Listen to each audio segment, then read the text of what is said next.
Yes, I have. Yeah, I meant that in a good way. How do you think Breaking Bad's gonna end? You know what? I have no idea, because whenever I do the show, like, all they do is they just give me my little scene. Right. So I'm as big a fan as anybody. So it was such a thrill when I finally, I kept bugging my agent, trying to get on, and I finally got a little part on there. It was like getting sucked into the TV. And I remember when they had the clapper, you know, before they go in the action thing, I saw it said Breaking Bad, and I couldn't believe I was there. And so I get little tidbits of information, but I have no idea. Right, but you're a smart guy.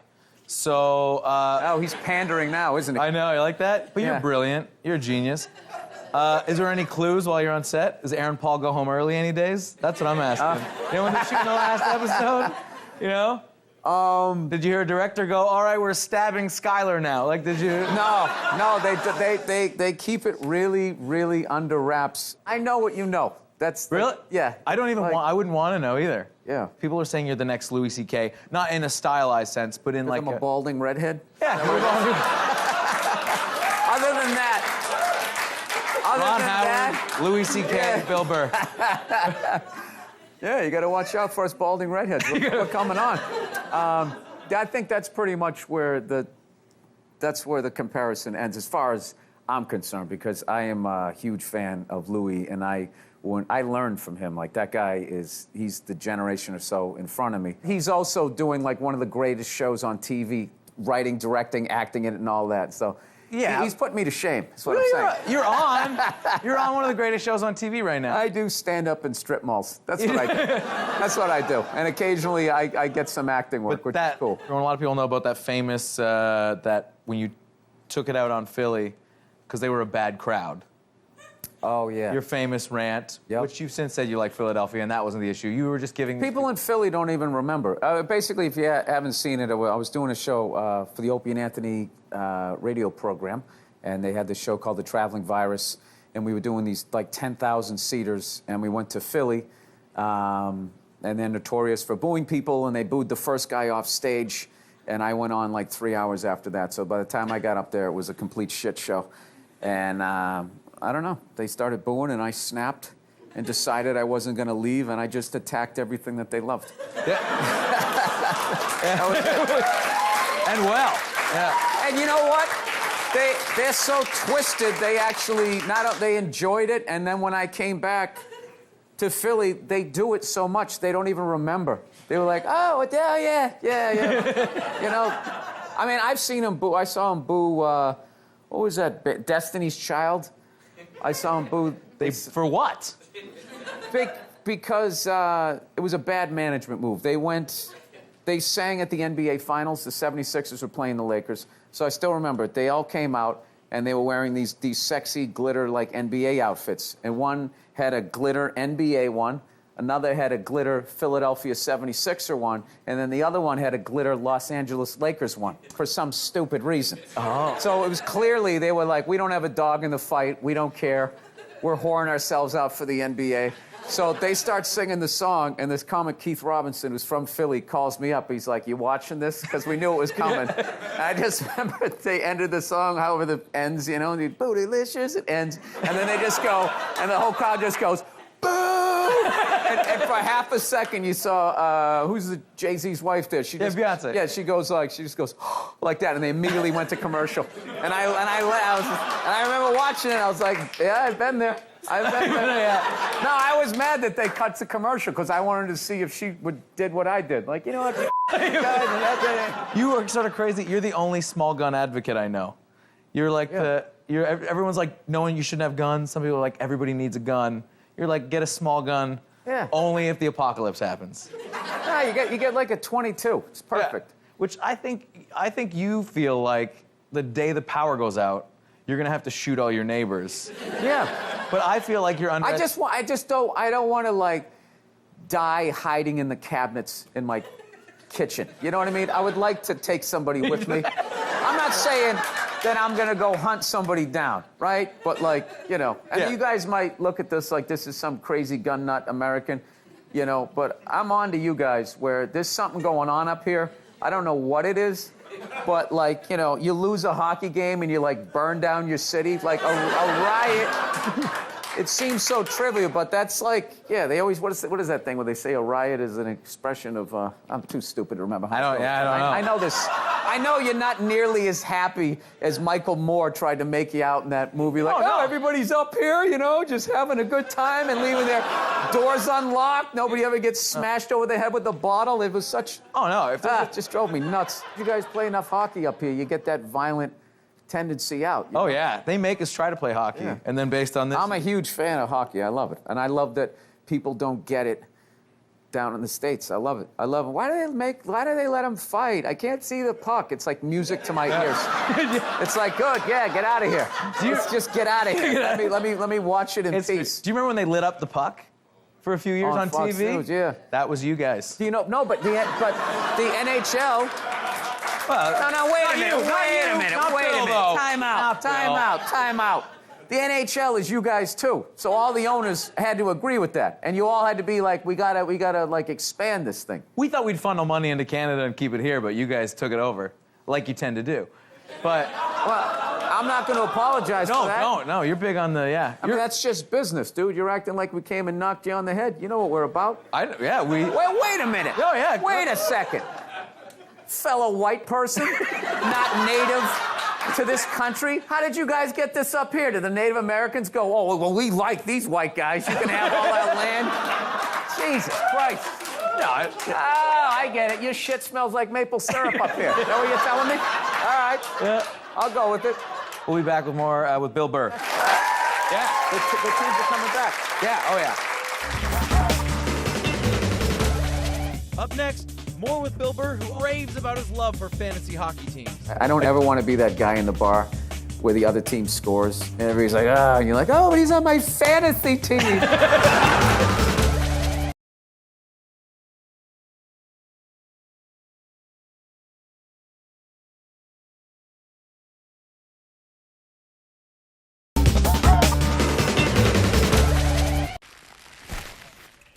Dude.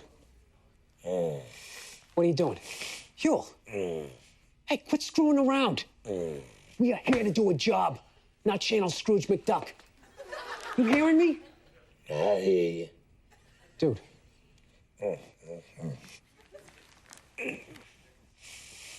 Screw it.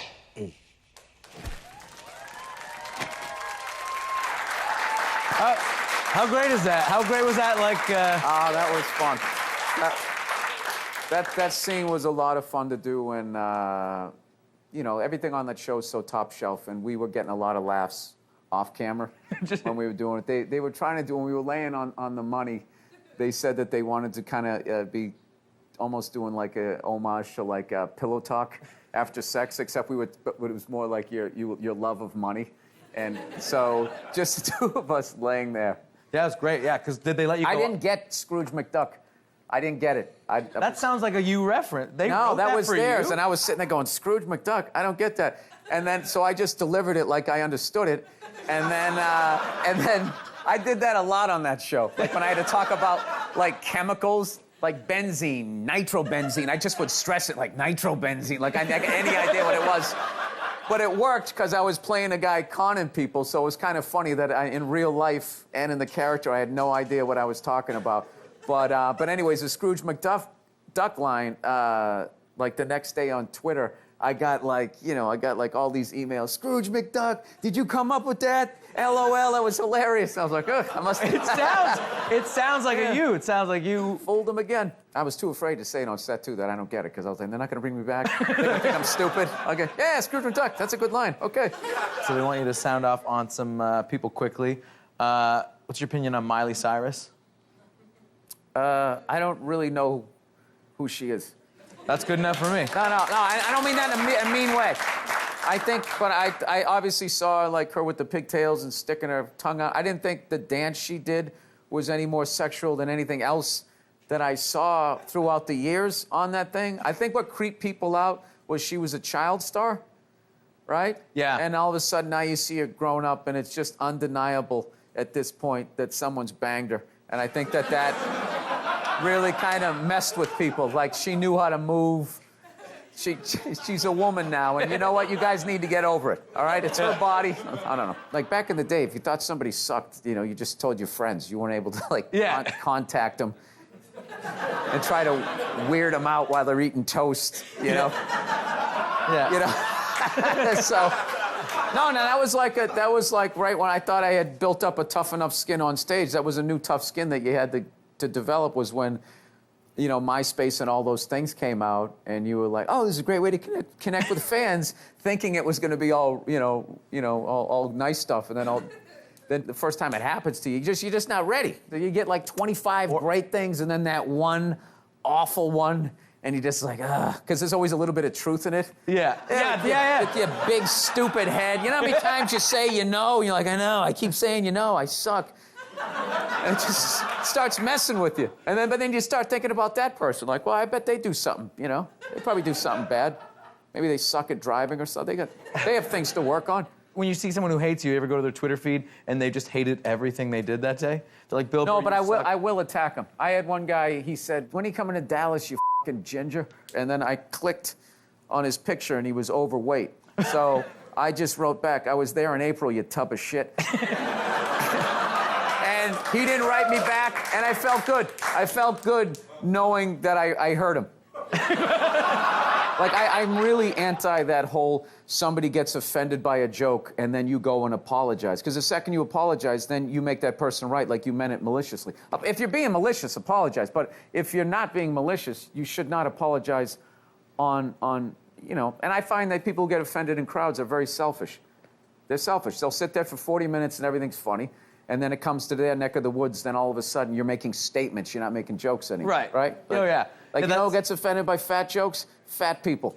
Right? You make fun of animals, the PETA people get mad. You make fun of gays, the gay people will get mad. Not saying alls, but they do, right? Yeah. But like the PETA people never stick up for homophobia. Right.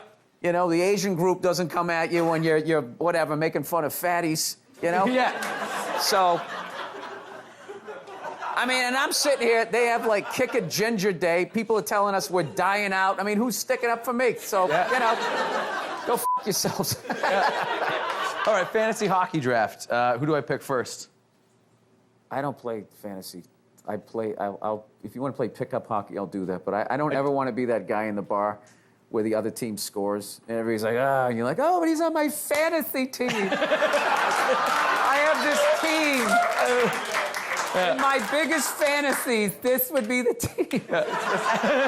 It's just the worst thing. I like to know in the stats, because I used to collect football cards and stuff like that when I was a kid, and I knew where they went to school, and, you know, I like that aspect of it, but I just couldn't go over all my friends' house and have a mock draft. Like, I stopped playing Cowboys and Indians when I was a kid. Like, it's like, you know, once you're an adult, you should... Yeah. Either go out and do it or, you know. Which, yeah, you actually play. Watch somebody do it. You play hockey, though, yeah. Pick up hockey, but I only started in 2010. I'm like upper horrible. That's what I'm at. But I play with a lot of guys that are better than me, so it's been a good thing. I can skate pretty good, but I equate my stick handling to like texting while driving. It's a lot of this, so it gets puck gets taken away from me real quick. Thank you so much for being here, and check out Bill Burr, BillBurr.com, and listen to his podcast. Bill Burr, ladies and gentlemen. Thank you.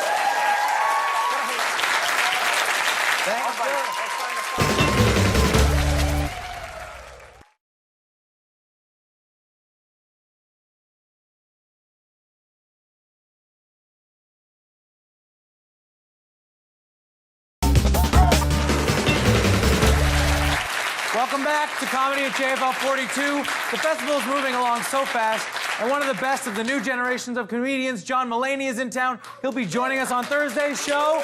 Yeah. Yes. Tomorrow, our guests are opinionated actress, comedian Janine Garofalo, the hilarious Andy Kindler, and Match Game panelist and Juice Pig, or was he Corky? Sean Cullen will be here. Yes. For Comedy at JFL 42, I'm Graham Chittenden. Good night.